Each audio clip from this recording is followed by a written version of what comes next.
Bonjour, je vais lire encore une fois des extraits d'Ajahn Chah. Je pense avoir déjà présenté ce livre. C'est Tout apparaît, tout disparaît, donc Ajahn Chah, enseignement sur l'impermanence et la fin de la souffrance aux éditions Sully. J'ai choisi 2 extraits. Le premier, ce sont des instructions de méditation. Étudiant, j'aimerais trouver le calme. Je veux méditer et apaiser mon esprit. Ajahn Chah. Nous y voilà. Vous voulez obtenir quelque chose. Si c'est vraiment ce que vous voulez, il va falloir découvrir la cause de cette absence de paix dans votre esprit. Le Bouddha a enseigné que tout ce qui arrive a une cause, mais nous espérons que le fruit va nous tomber tout mûr dans la main. C'est comme vouloir manger de la pastèque sans jamais planter de pastèque. D'où va-t-elle pouvoir venir?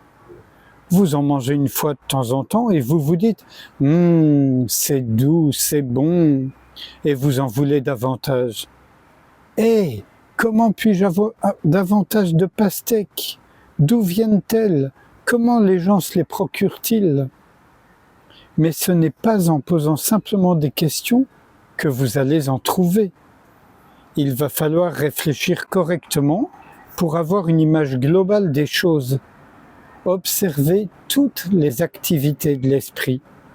Étant nés dans ce monde, pourquoi devons-nous subir souffrance, difficultés et lourdeur? Nous souffrons encore et encore, toujours pour les mêmes raisons, parce que notre compréhension ne va pas jusqu'au fond des choses. Quel est le problème? Nous vivons avec des problèmes que nous créons nous-mêmes, mais nous ne comprenons pas où se situe vraiment la difficulté.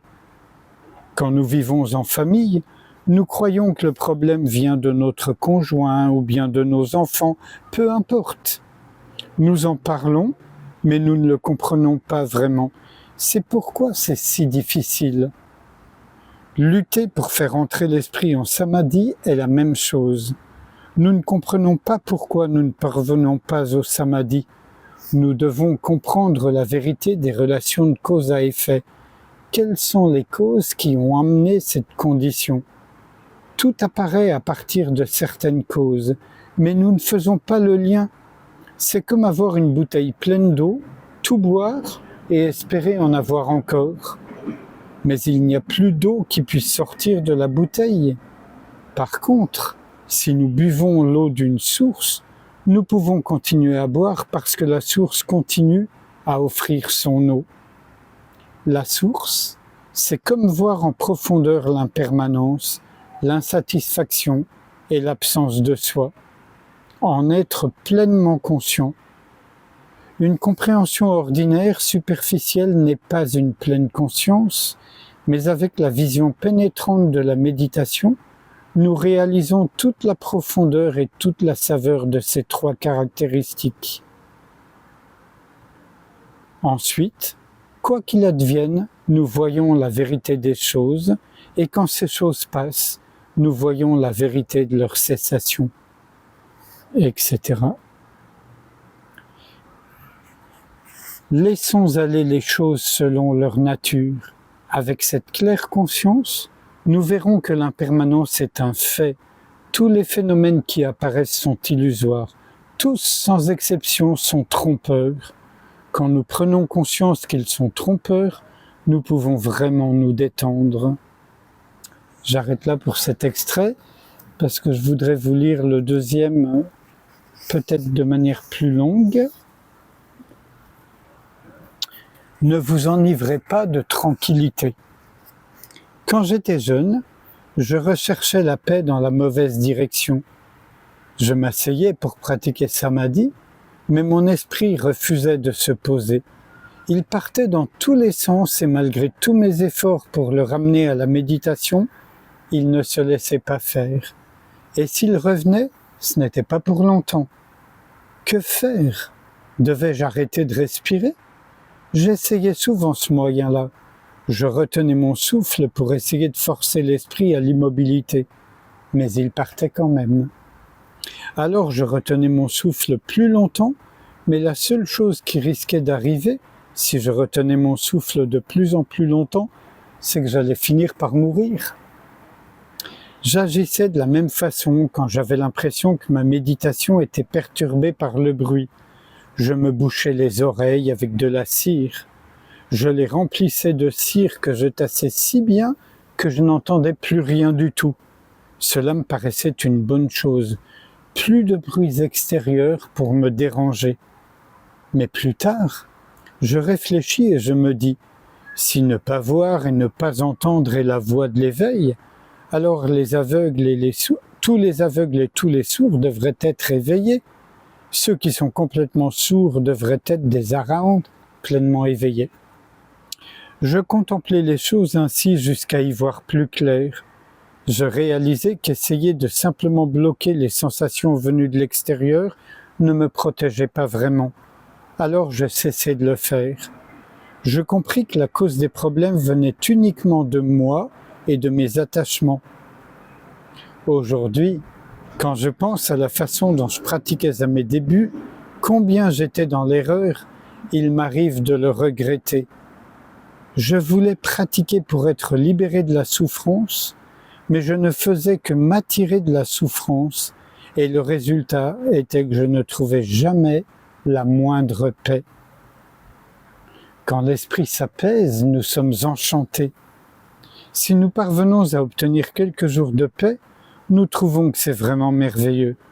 Et puis un jour, tout d'un coup, c'est comme si nous étions assis sur un nid de fourmis dévoreuses. Il nous est impossible de rester assis. Nous ne pouvons absolument rien faire tant l'esprit est nerveux et agité. Alors, nous réfléchissons et nous essayons de comprendre pourquoi il n'est plus comme avant.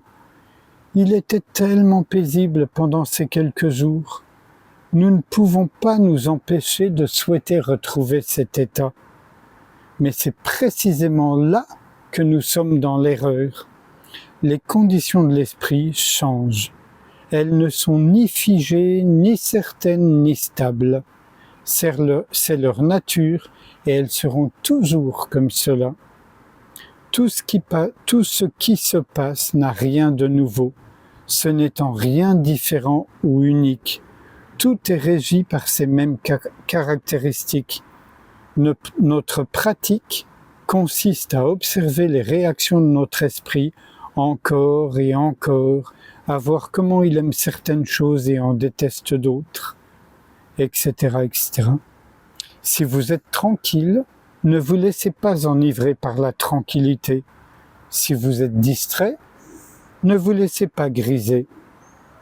Le Bouddha a enseigné qu'il ne fallait pas s'enivrer. Cela s'applique à toutes les expériences sans exception. Si nous voulons toujours plus, nous sommes toujours dans une situation d'agitation, etc., etc.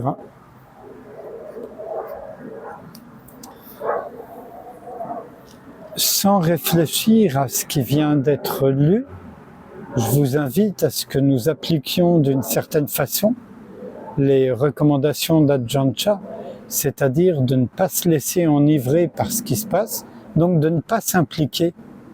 Quoi que ce soit qui se présente, pensées, sensations, émotions, sentiments, les champs du monde, on en est conscient, on est présent, mais on ne fait rien pour que ça change, pour que ça cesse ou pour que ça dure.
Je vous remercie.